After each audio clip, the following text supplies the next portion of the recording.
పసుపు తాడు ఒకటే మహాభాగ్యమై బ్రతుకుతుంది పడతి పతే లోకమై.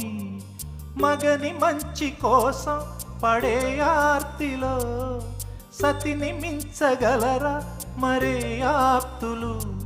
ఏ పూజ చేసినా ఏ నోము నోచినా ఏ స్వార్థము లేని త్యాగం భార్యగా రూపమే పొందగా.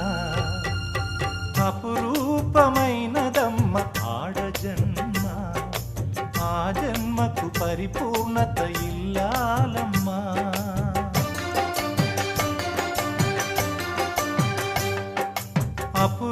అపురూపమైనదమ్మ ఆడజన్మ, ఆ జన్మకు పరిపూర్ణత